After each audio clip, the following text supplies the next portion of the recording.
নিরাপত্তার খোঁজে মানুষ বাংলাদেশ ছেড়ে পালাচ্ছে, গন্তব্য মিয়ানমার। শুনতে অবাক লাগলেও পার্বত্য চট্টগ্রামকে ঘিরে সম্প্রতি এমনই এক আবেগনির্ভর বয়ান ছড়িয়ে দেওয়া হচ্ছে। দাবি করা হচ্ছে কিছু অমুসলিম জাতিগোষ্ঠী দশকের পর দশক ধরে নির্যাতনের শিকার হয়ে বাংলাদেশ ছেড়ে মিয়ানমারের চীন ও রাখাইন অঞ্চলে আশ্রয় নিচ্ছে। কিন্তু কোন মিয়ানমারে? সেই মিয়ানমার যেখানে 2021 সালে সামরিক অভ্যুত্থানের পর থেকে গৃহযুদ্ধ চলছে, যেখানে আরাকান আর্মি রাখাইনের নিয়ন্ত্রণ নিতে লড়াই করছে, যেখানে চীন স্টেটে বিদ্রোহী গোষ্ঠী আর জান্তা বাহিনীর মধ্যে প্রতিদিন সংঘর্ষ হচ্ছে। আর সেই মিয়ানমার থেকে পালিয়ে আসা 12 লক্ষেরও বেশি রোহিঙ্গাকে আশ্রয় দিয়েছে বাংলাদেশ। যে দেশ মিয়ানমারের নিপীড়িত মানুষদের জন্য পৃথিবীর সবচেয়ে বড় আশ্রয় শিবির চালাচ্ছে, সেই দেশকে সংখ্যালঘু নিপীড়নকারী বলে তকমা দেওয়া আসলে কেমন সাংবাদিকতা?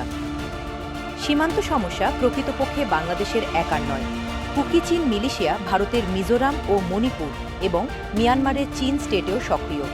এই 3 দেশ জুড়ে বিস্তৃত একটি নেটওয়ার্ক, যা অস্ত্র সরবরাহ, প্রশিক্ষণ আর মাদক পাচারে একে অপরকে সহায়তা করছে। বিশেষজ্ঞের মতে এটি একটি ট্রান্সন্যাশনাল সশস্ত্র কাঠামো। বাংলাদেশের বিরুদ্ধে যে বয়ানটি আন্তর্জাতিক মিডিয়ায় তৈরি হচ্ছে, সেটা এই কাঠামোরই একটি অংশ।